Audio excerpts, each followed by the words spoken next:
All right, what I'm going to do now then, I'm going to go to very quickly to course concepts and then to module one. And again, course concept is something that will be open throughout the semester. Now, theory concepts. Okay, so when you click on it, look what happens. There's two subsections. They're slightly indented.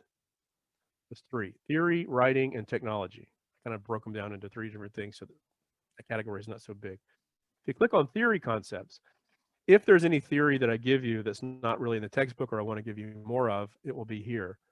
But the one that's most of importance to you is this top one: instructor's video lecture and ancillaries. So today's video, for example, after I click in meeting and it calculates, it will make a video and I will upload it here on this YouTube playlist, which by the way, no one has access to except us. Now, when you click on it, you guys got to know how to use a playlist. It looks like it's a regular video, but if you click this, it's just going to play the first video in the playlist. What you want to do is up here at the right where it says 1 out of 9, you click on that, and then you get a little menu of all the different videos. So once we're in module 2, you don't really need to see these intro to the class in module 1 anymore. It'll still be there for your records if you need to see it. The video for today will probably be up here somewhere around module 1. It'll be either before it or after it. And you'll see the description will say 13 January 2021 meeting. Okay? So that's going to be an important link that you can use. Now, those module videos are in each module, and they close inside the module whenever the module closes, but there's a permanent record in this playlist of all of them if you ever need to see them again.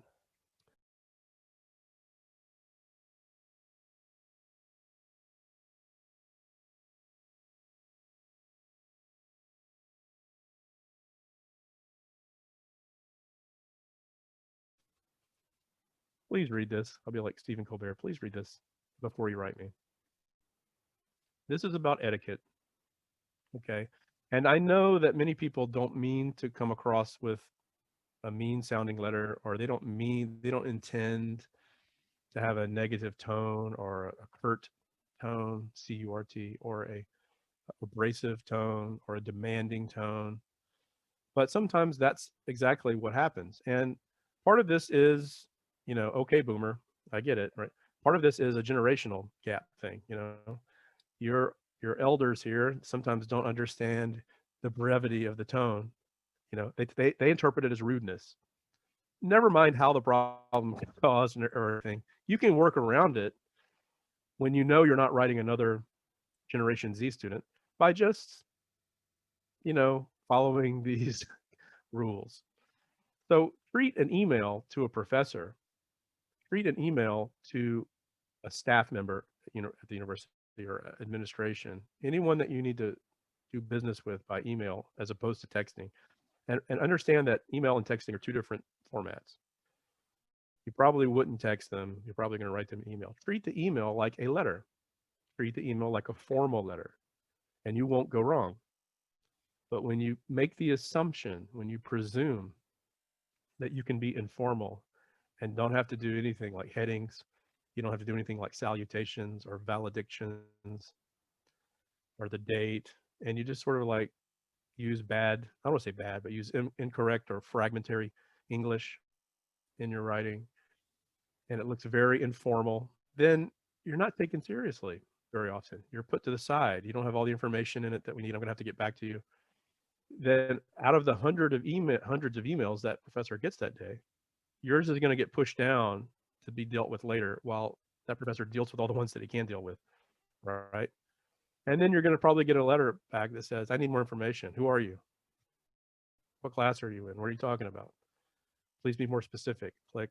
And now you're going to play email tag back and forth, back and forth. Who wants to do that, right?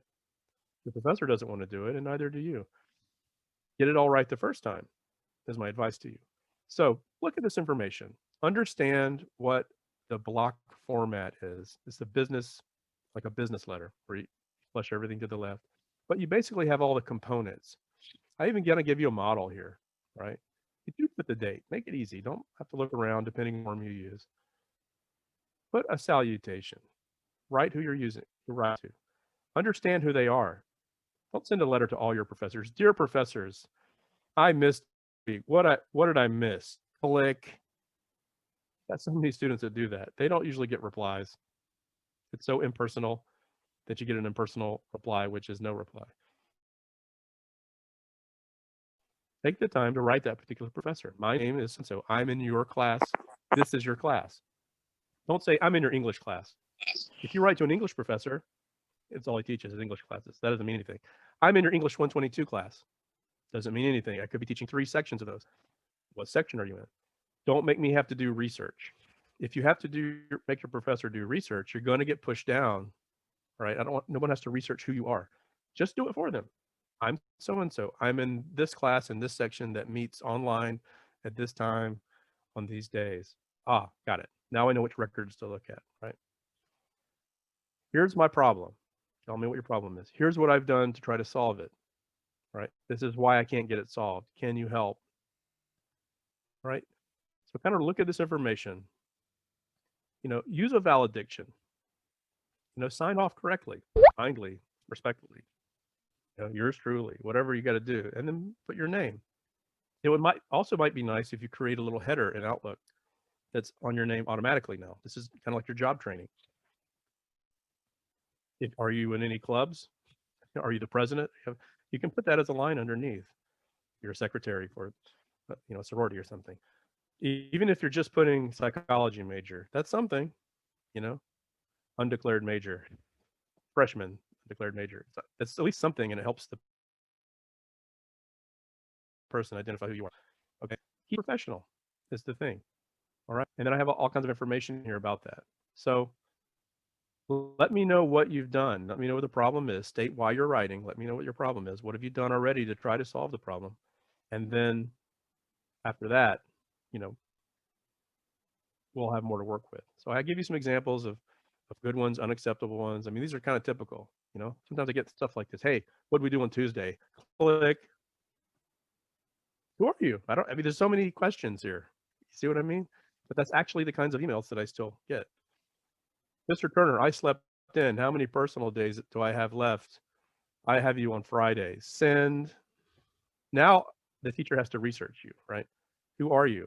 I have lots of classes on Fridays. What are you talking about? That letter is probably not going to get replied to, or if it is, it's going to be a while because there's other important business that has to be dealt with before researching a student who didn't put all that information in the letter. You see how unprofessional that is? Are you guys with me? You can do this. It takes a little effort, but you can do it. And then the payoff is you get your answer in the next email. Okay? Some of these are better than the others, but they're still incomplete. Dear instructor, right? They don't even take the time to figure out who your name is. I'm John. I sat in the front row today. I missed last week because of the SLU Wii team competitions. Just letting you know that's why I was gone. That's excused, right, JW? All right. Enough about that.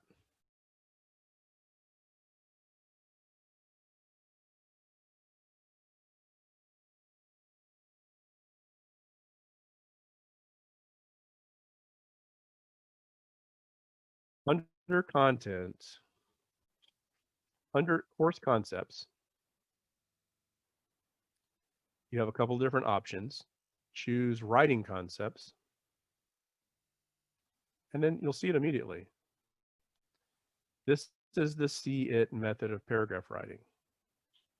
Okay, it looks worse than it is. There's some videos that are very short you can watch. There's links to other videos and other pages. If you don't like the way I'm explaining it, I don't get it, Dr. Hobbs. Well, watch a different professor explain it. Maybe you'll connect with what they're saying. Essentially, what you need to do is, some people call this the CI. I call it the see it because I want to make sure there's a transition in there when we're writing essays. But if we're just answering a discussion board, you might just have one paragraph or two.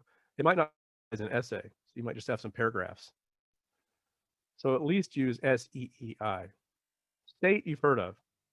It's a topic sentence. Tell me what the dadgum paragraph is about. What are you talking about? That's it's like a thesis statement for your essay, but it's a thesis statement for your paragraph. This is what the purpose of this paragraph is, except that you don't write those words. But that's essentially what you're doing. State your claim, right? I have an opinion about dogs. Dogs are filthy, should be exterminated and wiped from the planet. I don't agree with that. I have a dog. But what I'm saying is, if that's your claim, like, holy cow, well, at least I know where you stand. I know what you're claiming, what your position is. E is easy. Elaborate. What that means is, tell me the same thing again. Tell the reader the same thing again in different words. It could be a little more lengthy this time.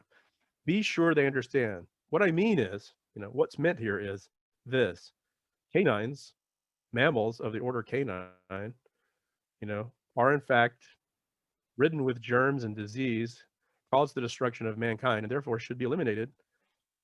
From I don't know, just making it up, but you stated a new way so that between the two sentences, there's no question about what your claim is. That's just good research strategy. E is the part of the paragraph, and by the way, these can be more than one sentence, but at least one.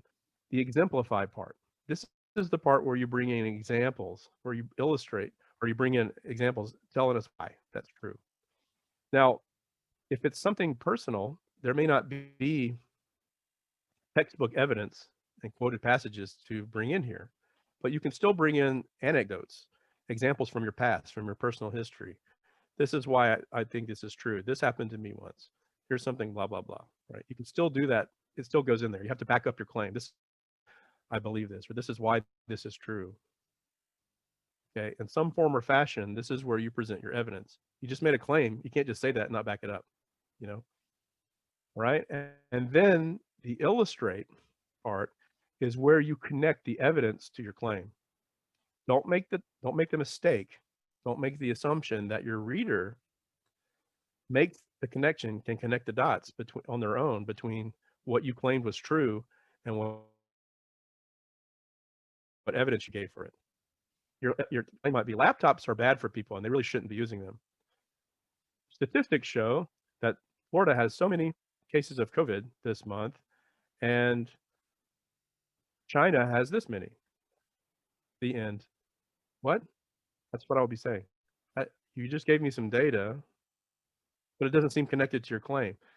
Dr. Hobbs, that makes perfect sense to me. Don't you get it? No, I don't get it. Tell me how you're connecting all that data you just gave me to your claim about laptops. Maybe there is a connection, but the illustration part of your paragraph is where you have to make that connection. So here's where the evidence proves what has just been claimed, right? There's a lot of ways you can do it, but it has to appear in there some way. That's the I part. All of that, your paragraph's fine. You've got at least 4 sentences. You have a good quality paragraph. Hopefully you have more than one sentence in exemplify and more than one in illustrate, but at least have that. T is for transition. So if this is an essay, then you need to remember that somewhere in that paragraph, there needs to be a bridge to the next paragraph, to the next idea. Now, sometimes that's at the beginning of the next paragraph, but you need to be aware of it, and that's why it's built into the acronym. Transition out, build a bridge from that paragraph to the next. Okay, and sometimes that's just a phrase like consequently, or furthermore, or secondly, another reason why this is true, that works as a transition because it's a device. Okay, sometimes it's as simple as that, but it's still got to be there. Now below, I give you some examples, like I color coded it. So the red sentence is state, the green one is elaborate, the violet one's exemplify, the orange one's illustrate, the black one's transition. Are these the best paragraphs in the world? No, they're simple and elementary, but that's what they're done. So you can see paragraphs that are trying to use this method. You get better at it. So this is your first practice session with it. Try it. Use it for the exercises. Even when you're introducing yourself, you're making a claim. I really like hockey. Hockey's my hobby. Hockey's my favorite thing in the world. That's a claim. Okay, tell us again another word, another way. Give us the evidence of, I don't believe you. I don't believe hockey's your hobby. You're just saying that. You're just lying to me. Give me the evidence, give me anecdote. I started when I was a kid. I played with my father. Right? I don't know. Even in that type of writing, you can still do the CI method. Okay, let me see if that video works. 6 minutes. I'm not going to play it. Just sometimes I test the links. Like this comic. Okay, so they talk about CI. Wikipedia talks about CI. This YouTube video talks about CI. Let's see if it works. Maybe I don't have to lecture on this now. Oh, it's the same one. SP colleges. Like this comic depicts. It is very. And that's St. Petersburg College, actually. That's down the road from us. If you don't like the way any of these things are being explained, Google's your friend. Just type in the search bar. What is CI? What is CI? Just a paragraph. I bet there's not going to be a single hit. Tucker Hobbs just made this up. 32 million 33,200,000 results. You should be able to find something in here, about it. Critical or shorter university. Hit the ones that are universities. If you're like, ain't nobody got time for that. If this reading is too hard, then click on videos. You know what I mean? And either some professor or some well-meaning, good-intentioned nerd has made a video that will tell you what it is. Leave them a like. Oh, thanks for that. That helped me. Thank God for nerds. I'm a nerd.